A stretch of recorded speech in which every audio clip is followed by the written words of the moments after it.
نحمده ونستعينه ونستغفره ونعوذ بالله من شرور أنفسنا ومن سيئات أعمالنا من يهده الله فلا مضل له ومن يضلل فلا هادي له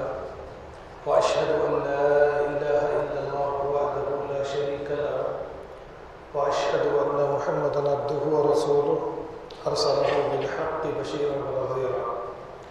يا أيها الذين آمنوا اتقوا الله حق تقاته ولا تموتن إلا وأنتم مسلمون يا أيها الناس اتقوا ربكم الذي خلقكم من نفس واحدة وخلق منها زوجها وبث منهما رجالا كثيرا ونساء واتقوا الله الذي تساءلون به والأرحام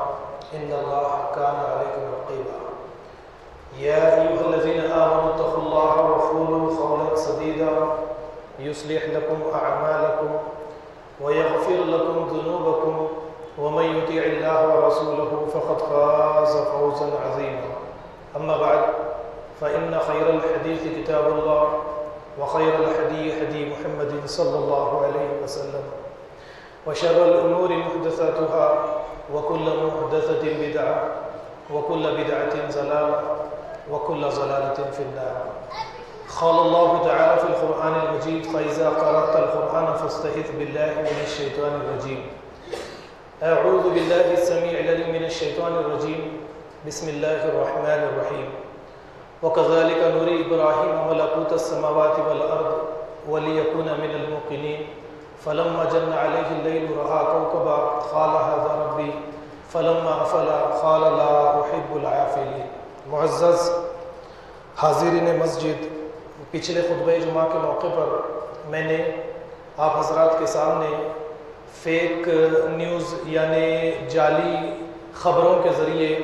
کسی قوم کو کسی ملک کو کیا نقصان ہوتا ہے اسے پیش کرنے کی کوشش کی تھی، اور کچھ باتیں جو میں نے آپ کے سامنے پیش کی اس میں خاص باتیں یہ تھی کہ 2002 کے موقع پر جو گجرات میں فسادات ہوئے تھے اس کے اندر 2 اخبارات کا بڑا دخل تھا. میں نے یہ بات آپ کے سامنے رکھی. ایک فیک نیوز چلائی گئی جس کے بعد میں گجرات کے اندر ایک فسادات کا سلسلہ شروع ہوا جس میں مسلمانوں کی جان و مال کو بہت زیادہ نقصان ہوا. اور پھر اسی طریقے سے آج کے اس دور میں بھی اگر آپ دیکھیں گے تو یعنی بہت سارے ٹی وی چینلز یہی کام پر روزانہ لگے ہوئے ہیں کہ فیک نیوز، جھوٹی خبریں چلائیں، کیونکہ آج یہ خبریں ٹی وی چینلز یا پھر اسی طریقے سے نیوز چینلز یا اخبارات لوگوں کے ذہن کو بنانے کا ایک بہترین ذریعہ ہے. لوگ زیادہ تر انہی چیزوں سے جڑے رہتے ہیں اور لوگوں کا ذہن بنانے میں، بگاڑنے میں انہی چیزوں کا زیادہ عمل و دخل ہے، اس لیے ان چیزوں کا استعمال کیا جا رہا ہے. تو میں نے چند ہی قرآن کی آیات آپ کے سامنے رکھی اور یہ بتانے کی کوشش کی کہ ایک تو جب کبھی بھی ایسی خبریں ہمارے یہاں پر آئے تو ہم خوب تحقیق کر لیا کریں، اور یا پھر خبر کی تحقیق کرنے والے، استنباط کرنے والے، سچائی اور جھوٹ تک پہنچنے والے جو افراد ہیں ہم ان تک پہنچے اور خبر کی سچائی کا پتہ لگائے تاکہ ہماری یہ زمین فتنہ اور فسادات سے خالی ہو جائے. لیکن آپ جانتے ہیں کہ موجودہ وقت کی ہماری جو حکومت ہے اس کا یعنی خاص ٹارگٹ، ایک فرقہ، ایک گروہ خاص ٹارگٹ ہے، تو اس لحاظ سے یہاں پر یہ کام کاج کیا جا رہا ہے. تو یہ باتیں میں نے پچھلے خطبہ جمعہ کے موقع پر آپ کے سامنے پیش کرنے کی کوشش کی ہے. آج اس خطبہ جمعہ کے موقع پر جیسا کہ آپ تو اچھی طرح سے جانتے ہیں کہ ہماری اس مسجد کے آغاز سے توحید کے اوپر بہت کام کیا گیا اور الحمدللہ بہت سارے نوجوان اور بہت سارے افراد ہماری اس مسجد میں آنے کے بعد میں انہوں نے توحید کو قبول بھی کیا، شرک سے توبہ بھی کی ہے. لیکن آپ اچھی طرح سے جانتے ہیں کہ میں باتوں کو بدل کر آپ کو اس ہی جگہ پر رکھنا نہیں چاہتا جس جگہ پر آپ ہیں. آپ کو اونچائی پر پہنچانے کی میری ہمیشہ یہی کوشش ہوا کرتی ہے کہ ہم شرک کو صحیح طریقے سے سمجھیں اور توحید پر صحیح طریقے سے آئیں. ایک اللہ کی عبادت کسے کہتے ہیں اسے صحیح طریقے سے ہم سمجھنے والے بنیں. اس لیے میں اپنی باتوں کو ہمیشہ الگ الگ طریقوں سے آپ کے سامنے پیش کرنے کی کوشش کرتا ہوں. الحمدللہ میں یہ جانتا ہوں کہ یعنی ہم نے شرکیہ عقائد سے توبہ کی ہے، جیسا کہ ہم قبروں کو نہیں جاتے، نہ طواف کرتے ہیں، نہ قبروں سے کچھ ہم مانگتے ہیں، یا پھر اسی طریقے سے اس دنیا سے جو نیک بزرگ جا چکے ہیں ہم ان سے بھی کسی قسم کا کوئی سوال نہیں کرتے، ہم صرف اللہ کی ذات پر توکل کرتے ہیں۔ لیکن دیکھیے صرف یہی چیز توحید نہیں ہے، بلکہ آج میں آپ کو یعنی ایک اور طریقے سے توحید کو سمجھانے کی کوشش کروں گا کہ کس مقصد سے حضرت ابراہیم علیہ السلام نے بتوں کا خاتمہ کیا تھا، اور ہمارے پیارے نبی حضرت محمد رسول اللہ صلی اللہ علیہ وسلم نے جس طرح خانہ کعبہ سے 360 بتوں کو توڑا تھا، اس کا مقصد کیا تھا، لوگوں کو اللہ کی طرف لانے کا مقصد کیا تھا۔ انہی باتوں کو آج کے اس خطبہ جمعہ کے موقع پر آپ کے سامنے پیش کرنے کی کوشش کروں گا۔ اس بات کو سمجھنے کے لیے سب سے پہلے آپ یہ سمجھیے کہ انسان ایک ہم جسمانی اعتبار سے انسان کو اچھی طرح سے جانتے ہیں، ہم اس کو اچھی طرح سے پہچانتے ہیں جسم کے اعتبار سے، لیکن اسی کے ساتھ ساتھ میں یہ بات آپ کے سامنے بار بار پیش کرتا ہوں کہ انسان کی ایک نفسیات ہے، اور حقیقت میں انسان نفسیاتی ہوا کرتا ہے۔ تو یہ نفسیات جو ہے، اصل انسان جو ہے یہ یہی نفسیاتی انسان ہے۔ تو یہ ہم زیادہ تر کام کاج جسم کے اوپر کرتے ہیں، اور جسم کو ہی ہم انسان سمجھتے ہیں، یہ ہماری لا علمی ہے، کم علمی ہے۔ تو اصل انسان کو اگر ہمیں سمجھنا چاہیے، اگر اصل انسان کو ہمیں سمجھنا ہے تو ہمیں یہ جاننا ضروری ہے کہ انسان بنتا کیسے ہے۔ تو انسان دو چیزوں کا مرکب ہے، ایک انسان کے جذبات، دوسرا انسان کی ذہانت یعنی اس کی عقل۔ یہ دو چیزوں سے ہی نفسیات بنتی ہے، اور یہ دو چیزیں ہی ہیں جس سے انسان تیار ہوتا ہے، جس سے انسان بنتا ہے۔ تو دیکھیے حضرت ابراہیم علیہ السلام نے یا جتنے پیغمبر اس دنیا کے اندر آئے ہیں، ان تمام کے تمام پیغمبروں نے بتوں کو پہلے انسانوں کے دلوں سے نکالا ہے۔ پہلے بتوں کو انسانوں کے دل کے اندر جو بت خانہ بنا ہوا ہے، اس بت خانے کے بتوں کو پہلے توڑوایا، اور اس کے بعد میں حضرت ابراہیم علیہ السلام نے بتوں کا خاتمہ کیا۔ یا محمد رسول اللہ صلی اللہ علیہ وسلم نے بھی یہی کام کیا، تمام انبیاء کرام نے یہی کام انجام دیا۔ لیکن ہم نے آج اپنے آپ کو توحید کا، ہم دعویٰ کرتے ہیں توحید کا، لیکن دیکھنے میں یہ آتا ہے کہ توحید کے ماننے والوں نے ان کے دل کے اندر جو بت خانہ بنا ہوا ہے، اور کئی بت ہم نے تیار جو کر رکھے ہیں، ان بتوں کا خاتمہ ہم نے آج تک نہیں کیا ہے۔ اسی لیے ہر عمل کے قبول کے لیے میں ایک شرط لگاتا ہوں، نماز کی قبولیت کے لیے میں یہ کہتا ہوں کہ ہم اپنے اعمال، اخلاق اور کردار کو دیکھتے رہیں، اگر یہ درست ہو رہے ہیں تو نماز قبول ہو رہی ہے۔ روزے کو دیکھتے رہیں، تقویٰ پیدا ہو رہا ہے، پرہیزگاری ہماری زندگی میں آ رہی ہے تو ہمارا روزہ قابل قبول ہے۔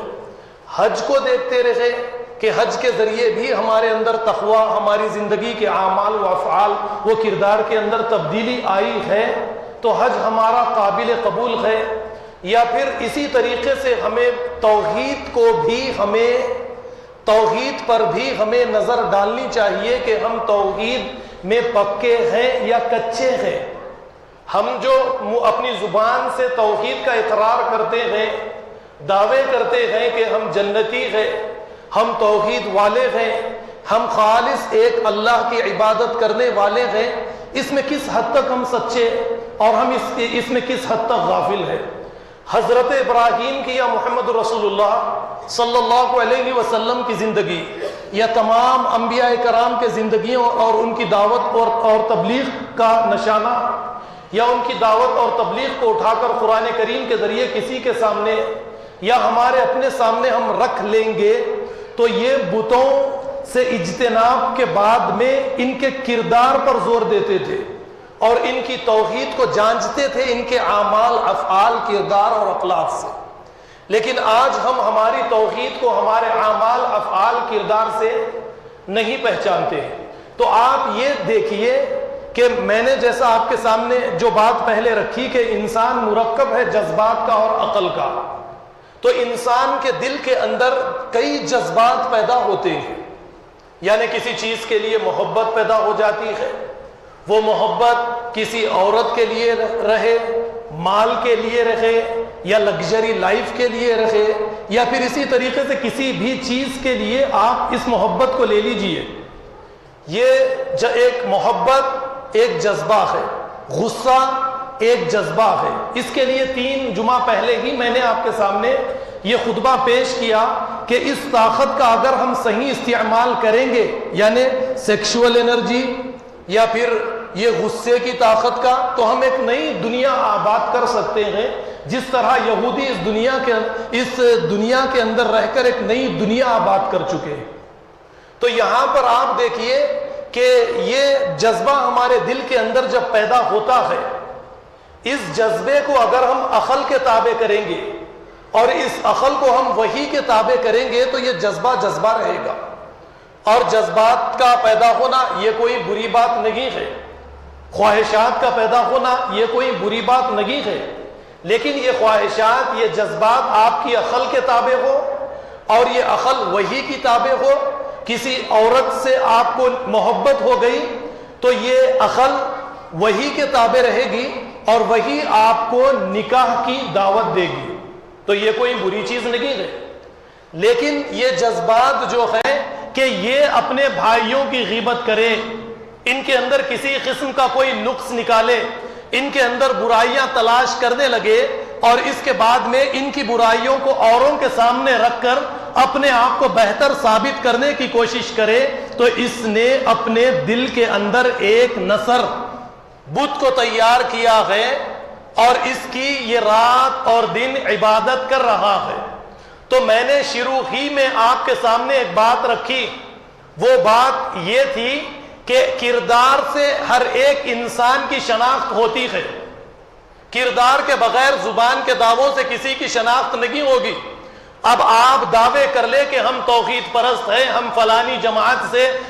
جماعت سے ہمارا تعلق ہے، اب اس کے لیے سورہ نساء کی، سورہ آل عمران کی آیات بھی پیش کر دے کہ اللہ تعالیٰ شرک کے علاوہ ہر گناہ کو معاف کرنے والا ہے، یہ شرک ہے، اس شرک کو آپ نے نہیں سمجھا، آپ نے اس شرک کو سمجھنے کی کوشش ہرگز نہیں کی ہے، تو آپ کی کم علمی، آپ کی لا علمی کی وجہ، یہ آپ کی لا علمی ہے، آپ نے اسے شرک نہیں سمجھا، مت سمجھیے۔ خبر پرست ہیں، بت پرست ہیں، وہ بت پرستی اور خبر پرستی کو یہ شرک نہیں سمجھتے، یہ ان کی کم علمی، لا علمی ہے، اس کی وجہ سے یہ دعوے کر لے کہ ہم اہل سنت ہیں، ہم جنت میں چلے جائیں گے، یا ہم اہل تشیع ہیں، ہم جنت میں جائیں گے، ہم یعنی اللہ کے نبی صلی اللہ علیہ وسلم کی آل سے ہم بے انتہا محبت کرنے والے ہیں۔ یہ صرف دعوے ہیں، ان دعووں کا اللہ کے یہاں پر کوئی مقام نہیں ہے۔ تو ان چیزوں کو، ان حقائق کا جاننا ہر ایک مسلمان کے لیے بے انتہا ضروری ہے۔ یہ سورہ نوح سے میں نے ایک آیت آپ کے سامنے پیش کی ہے۔ اب اسی طریقے سے اگر آپ سورہ صافات کی طرف جائیں گے، سورہ صافات میں آپ کو ایک آیت ملے گی، وہاں پر جیسے ایک پیغمبر اپنی قوم سے کہتے ہیں اتعبدون بعلا، کیا تم بال کی عبادت کرتے ہو؟ اور عربی میں بال کہتے ہیں شوہر کو۔ تو ہو سکتا ہے انہوں نے ایک شوہر کی شکل میں، ایک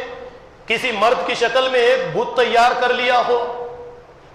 اور یہ بات صحیح بھی ہے کہ پچھلے دور میں شوہر کو، جیسے ہمارے اپنے اس ملک میں بسنے والی ایک قوم جسے ہم ہندو قوم کے نام سے جانتے ہیں، کہ یہ شوہر کو خدا یا گاڈ یا بھگوان کا مقام اور مرتبہ بھی یہ دیتے ہیں، یا پچھلی قوموں میں یہ چیز چلی بھی آ رہی تھی۔ تو اسی طریقے سے دیکھیے یہاں پر جو پیغمبر کہتے ہیں اتعبدون بعلا، کیا تم بعل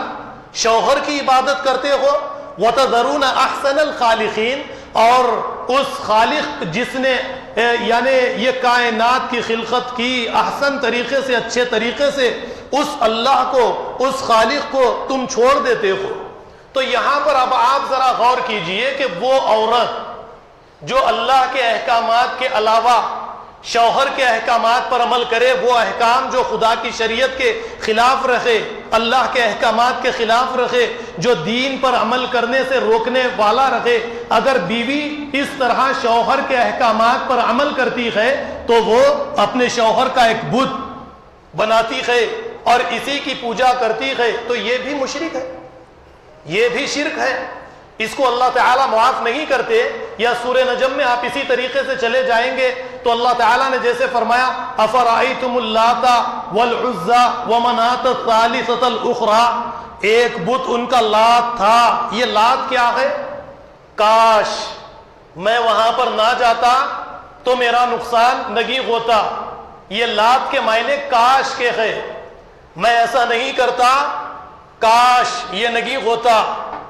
میں وہاں پر پیسے نہیں لگاتا، کاش میرا نقصان نہیں ہوتا۔ ماضی کی چیزوں کو لے کر کاش کے اندر اٹک جانا، یہ بھی بت پرستی ہے، یہ بت دل کے اندر پنپتا ہے، اور اس بت کو ہم نے آج تک نہیں توڑا۔ اور اس کے بعد میں عزا، یہ عزت سے بنا۔ اب جس طریقے سے انسان گاڑی کے اندر، قیمتی گاڑی کے اندر، قیمتی مکان کے اندر، قیمتی چیزوں کے اندر، مادی چیزوں کے اندر اپنی عزت تلاش کرتا ہے، جبکہ اللہ رب العالمین نے ان تمام چیزوں کے اندر کوئی عزت نہیں رکھی ہے۔ اب انسان اگر ان چیزوں کے اندر عزت کو تلاش کرتا ہے تو اس نے ایک عزا کے نام کا بت تیار کر لیا اور رات اور دن اس کی عبادت کرتا چلا جا رہا ہے۔ شروع میں نے آپ کے سامنے بات رکھی ہے کہ جذبات عقل کے تابع رکھے، عقل وحی کے تابع رکھے تو انسان کی رہنمائی ہوتی ہے۔ اگر جذبات عقل کے تابع رہنے کے بجائے یہ جذبات عقل کے اوپر غالب آ جائے تو اسی طریقے کی بت پرستی شروع ہو جاتی ہے۔ جس بت پرستی سے انسان توبہ نہیں کرتا، وہ یہی سمجھتا ہے کہ میں تو توحید والا ہوں، میں تو خبروں کی پوجا نہیں کرتا، میں تو خبروں کو نہیں مانتا۔ اور خاص یہ چیز آج جماعت اہل الحدیث کے نوجوان، اہل الحدیث کے گروہ کے ساتھ شامل ہو چکی ہے۔ کب کریں گے اس سے توبہ؟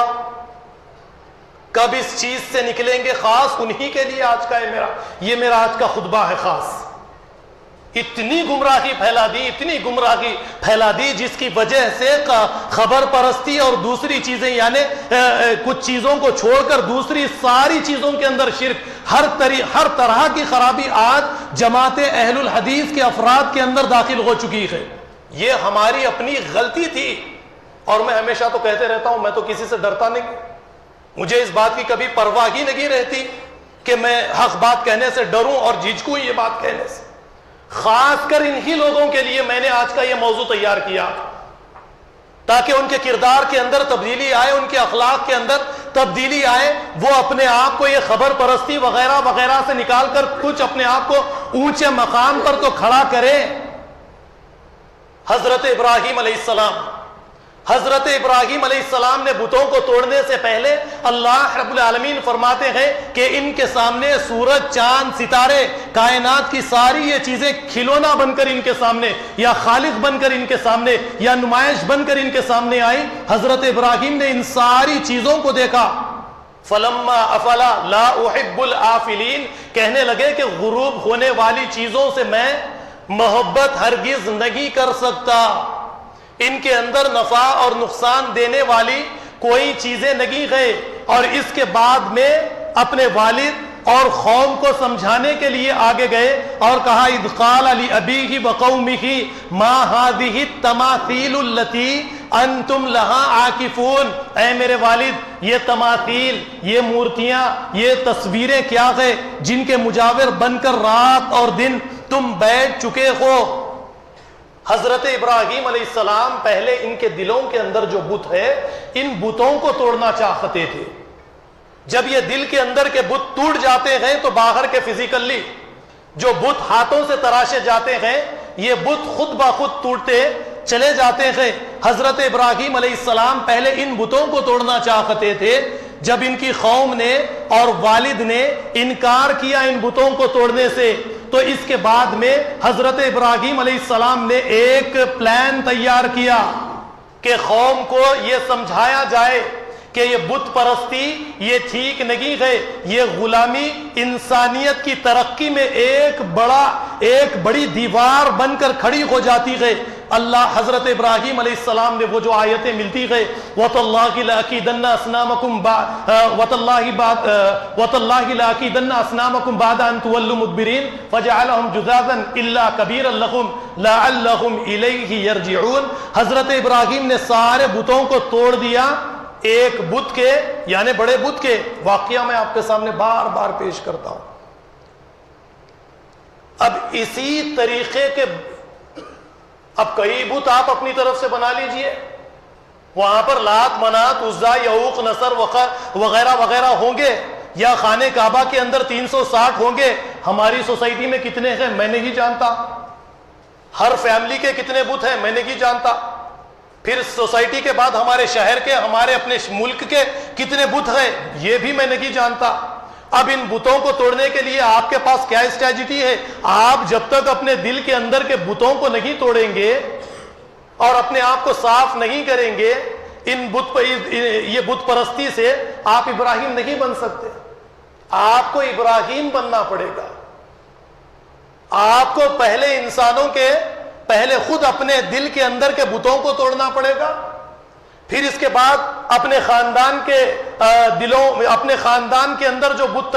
خاندانوں نے جو تیار کیے ہیں ان بتوں کو توڑنا پڑے گا۔ تو جب تک یہ بت ہم توڑیں گے نہیں، ہمیں اللہ تعالیٰ ہدایت کا راستہ بھی نہیں دکھائیں گے، تو کون ابراہیم بنے گا، کون آگے آئے گا؟ بت پرستی آج بھی باقی ہے، ہمارے ہندوستان میں کئی ایسی مندریں ہیں۔ آپ اپنے دل کے اندر جو بت ہے ان بتوں کو توڑ لیجئے، وہ ہمارے بھائی خود اپنے ہاتھوں سے اپنی مندروں کے بتوں کو توڑ لیں گے۔ یہ جو خبر پرستی کرتے ہوئے آپ کو نظر آتے ہیں، بتوں کے سامنے نظر و نیاز کرتے ہوئے آپ کو نظر آتے ہیں، ہمارے کلمہ پڑھنے والے بھائی قبروں کے سامنے نظر و نیاز کرتے ہوئے نظر آتے ہیں، پہلے آپ اپنے بتوں کو توڑیے، آپ اخلاق کردار کا مذاکرہ لوگوں کے سامنے سوسائٹی کے بیچ میں کیجئے کہ میں اب ابراہیم بن چکا ہوں۔ میری اس سے مراد یہ نہیں کہ آپ حقیقی ابراہیم بن چکے ہیں، ابراہیم کی صفات آپ نے اپنے اندر داخل کی ہے۔ لوگ جانتے نہیں، غلط سلط معنی یہ وہ نکال لیتے ہیں اور اس کے بعد میں اس کے اوپر نکتہ چینی کرنے کی کوشش کرتے ہیں کہ ابراہیم کہہ دیا کہ ہم ابراہیم بنے۔ ایسی بات نہیں کی، ابراہیم کی صفات اپنے اندر پیدا کیجئے، یہ بننے کی کوشش تو کیجئے۔ ہماری اپنی بستی میں ایسے کئی بت ہیں، کوئی تو ابراہیم بن کے آگے آئے، کوئی تو کلہاڑی اپنے کاندھے پر لے کر نکلے ان بتوں کو توڑنے کے لیے، کوئی نہیں نکلے گا۔ سب اسی وہم گمان ظن ان یتبعون الا الظن، جیسے اللہ تعالیٰ کہتا ہے یہ صرف اور صرف گمان ظن خیالات کے پیچھے چلتے ہیں کہ میری نماز قبول ہو گئی، میرا روزہ قبول ہو گیا، یہ بھی ایک بت ہے۔ یہ نماز روزہ یہ ساری چیزوں کا آپ نے ایک بت تیار کر لیا ہے جس کے کوئی ریزلٹس نہیں، عبادت کی عبادت، یہ بھی ایک بت ہے، خیالات ایک بت ہے، یہ بھی آپ نے بت بنا کر نماز پڑھ لی قبول ہو گئی، روزہ رکھ لیا قبول ہو گیا، حج کر لیا قبول ہو گیا۔ کردار کیا ہے، اخلاق کیا ہے، معاملت داری کیا ہے، افعال کیا ہے، لوگوں کے ساتھ لین دین کیا ہے، یہ ساری چیزوں میں آپ 100% ہے یا نہیں ہے، یہ ساری چیزیں کہاں پر جائے گی؟ کیسے توحید پرست بن گئے؟ کس نے آپ کو سرٹیفکیٹ دے دیا توحید پرست کا کہ آپ توحید پرست بن گئے؟ آپ کے لیے جنت پکی ہو گئی، جہنم کی آگ سے آپ کو آزاد کر دیا گیا دنیا کے اندر۔ کس نے یہ منادی لگا دیا آپ کے سامنے آ کر؟ کس نے آپ کو یہ بتا دیا؟ کس نے آپ کے کان میں یہ اذان کہہ دی کہ یہ جنت ونت یہ ساری چیزیں آپ کے لیے ہو گئی؟ قرآن کا صحیح مطالعہ کیجیے۔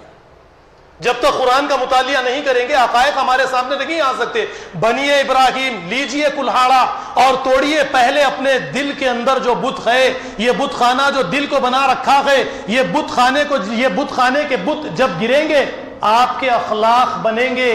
آپ کے کردار میں تبدیلی آئے گی، اور روزانہ اخلاق اور کردار سے اپنی شخصیت کو ناپیے۔ اخلاق اور کردار میں بہتری آ رہی ہے، آپ توحید پرست ہے، جنت کے راستے کی طرف جا رہے ہیں، روزانہ غیبت کر رہے ہیں، جھوٹ بول رہے ہیں، غلط کاروبار ہے، لین دین ٹھیک نہیں ہے، آپ جہنم کے راستے کی طرف جا رہے ہیں، اور آپ بت پرستی میں ملوث اور آپ مشرک ہے۔ آپ کی نمازیں کل قیامت کے دن ایک غبارہ بنا کر اللہ رب العالمین آپ کی نگاہوں کے سامنے اڑا دیں گے، ضائع کر دیں گے، آپ کی ساری عبادت ختم ہو جائے گی۔ یہی حقیقت میں شرک ہے، اور یہ ساری چیزوں کا انکار ہی حقیقت میں توحید ہے۔ ماننا پڑے گا، نہ مانے آپ کی مرضی ہے، مانیں گے دنیا میں کامیابی ملے گی۔ اور جو انسان کو اپنی شخصیت کو ناپنا، کس طریقے سے اسے اپنے اعمال کو پہچاننا، توحید والا ہے، اعمال قبول ہو رہے ہیں، اسے پہچاننا اس کے لیے کوئی مشکل نہیں کہ اخلاق و کردار کو سامنے رکھ کر پہچان لے۔ وقت زیادہ ہو جائے گا، اسی لیے میں اپنی باتوں کو یہیں پر ختم کرتے ہوئے اللہ رب العالمین سے ایک اعلان یہ ہے، جیسا کہ آپ جانتے ہیں کہ معہد علوم الحدیث جو جلپلی میں ایک مدرسہ واقع ہے، جس کے اندر حفاظ اور علماء کو تیار کیا جاتا ہے، کئی سو بچے اس کے اندر فری تعلیم حاصل کرتے ہیں، خیام، طعام، ساری سہولتیں وہاں پر موجود ہیں، اور یہ مدرسے کے اخراجات کا بڑا مسئلہ ہمیشہ چلتا ہے کیونکہ زیادہ آمدنی اس مدرسے کو نہیں ہے۔ اسی لیے میری آپ لوگوں سے یہ گزارش رہے گی کہ رضوان یا کوئی اور دروازے کے قریب کھڑے رہیں گے، جاتے وقت میں دل کھول کر اس مدرسے کے لیے تعاون کیجیے۔ وآخر الدعوانا ان الحمد للہ رب العالمین۔